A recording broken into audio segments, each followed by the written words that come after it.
जय श्री राम। भक्तों, आपका स्वागत है इस पावन कथा में, जहां हम गोस्वामी तुलसीदास जी द्वारा रचित रामचरितमानस बालकांड के दोहा 20 से 30 तक की दिव्य कथा का श्रवण करेंगे। यह केवल कथा नहीं है, बल्कि जीवन को दिशा देने वाला ज्ञान है। गुरु महिमा और भक्ति की नींव। हे भक्तों, तुलसीदास जी इस भाग में सबसे पहले गुरु की महिमा का वर्णन करते हैं।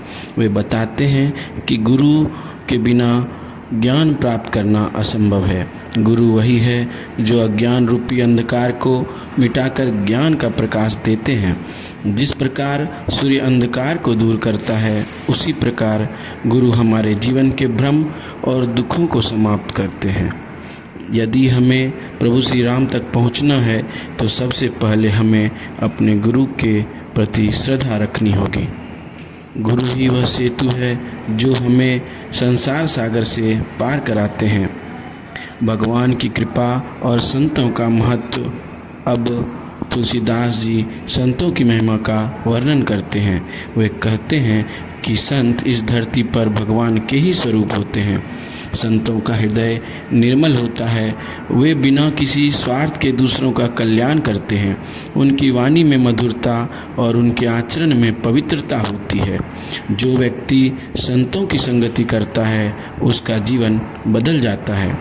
उसके अंदर भक्ति जागृत होती है और वह धीरे धीरे भगवान के करीब पहुंच जाता है।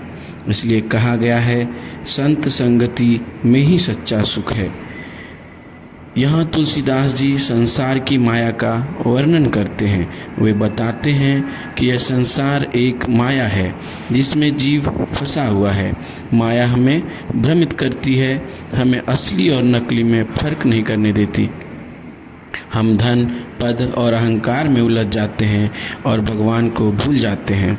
जब तक हम माया के प्रभाव में हैं, तब तक हमें सच्चा सुख नहीं मिल सकता। भक्ति ही वह मार्ग है जिससे हम इस माया से मुक्त हो सकते हैं। भगवान के नाम की महिमा में तुलसीदास जी कहते हैं कि भगवान का नाम ही सबसे बड़ा साधन है। राम नाम का जप करने से सभी दुख दूर हो जाते हैं। राम नाम से बड़ा कोई मंत्र नहीं।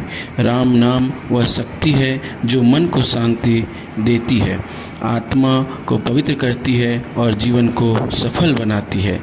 जो व्यक्ति सच्चे मन से राम नाम का जप करता है, उसे किसी और साधन की आवश्यकता नहीं होती। श्री राम के गुणों का वर्णन। अब तुलसीदास जी भगवान श्री राम के दिव्य गुणों का वर्णन करते हैं। श्री राम करुणा के सागर हैं। वे अपने भक्तों पर हमेशा कृपा करते हैं। वे धर्म के पालन करने वाले, सत्य के प्रतीक और आदर्श पुरुष हैं। उनका जीवन हमें सिखाता है कि कठिन परिस्थितियों में भी हमें धर्म का मार्ग नहीं छोड़ना चाहिए। श्री राम केवल एक राजा नहीं, बल्कि आदर्श जीवन का प्रतीक हैं। उनकी भक्ति करने से हमारा जीवन भी पवित्र और सफल बन जाता है। हे भक्तों, इस कथा में हमें क्या सीख मिलती है? गुरु का सम्मान करें, संतों की संगति करें, माया से बचकर भक्ति का मार्ग अपनाएं, राम नाम का जप करें, श्री राम के आदर्शों को अपने जीवन में उतारें। यदि हम इन बातों को अपने जीवन में अपनाते हैं, तो हमारा जीवन निश्चित ही सुखमय और सफल बन जाएगा। हे प्रभु श्री राम, हमें अपने चरणों में स्थान दें, हमारे जीवन से अज्ञान को दूर करें और हमें सच्चे भक्ति मार्ग पर चलने की शक्ति दें। जय श्री राम। अगर आपको यह कथा पसंद आई हो तो वीडियो को लाइक करें, शेयर करें और चैनल को सब्सक्राइब जरूर करें। ऐसी ही भक्ति कथाओं के लिए जुड़े रहें। जय श्री राम।